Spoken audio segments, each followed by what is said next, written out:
Taigi fainas greituminis ruožas, neilgas, 77 km. Pradžioje norėjau paspausti, bet saugiai. Tai spaudžiau, kol pavijau antroji pusė kolegai ir tuomet važiavome dviese, šypsenos iki ausų.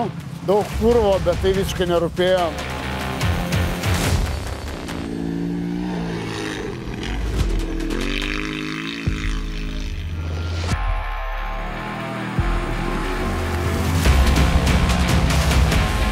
Žiauriai faina nuotaika kartu kirsti finišo liniją ir iškovoti top 5 dviese, 3-4 vieta.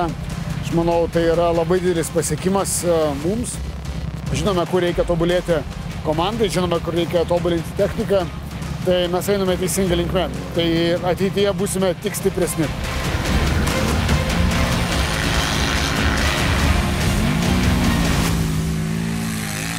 Kova dėl podiumo tikrai pretendavo kaip minimum 10 keturatininkų, bet labai daug patyrė avarijas. Čia koncentraciją negali prarasti nei sekundai, nes tik jie prarasi ir kokia nors duobė tave sutiks ir sutiks skausmingai. Vienus labiau, kitus mažiau. Tai daug pasitraukė mūsų konkurentų, bet tai yra dalis varžybų. Iš 30 manau, kad vos ne pusė. Bet mes esam 3-4 vietoj.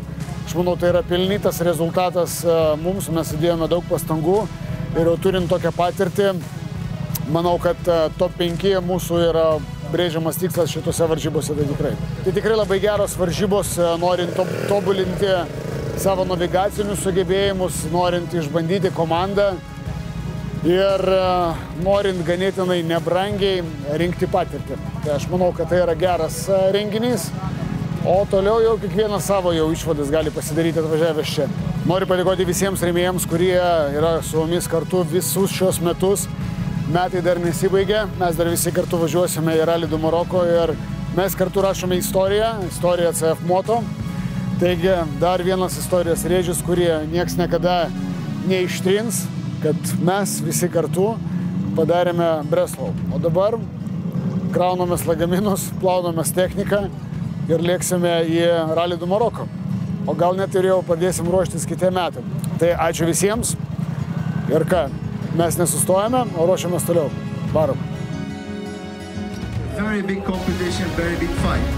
On the 3rd place, from France, on a CF Moto is Gaetan Martinez.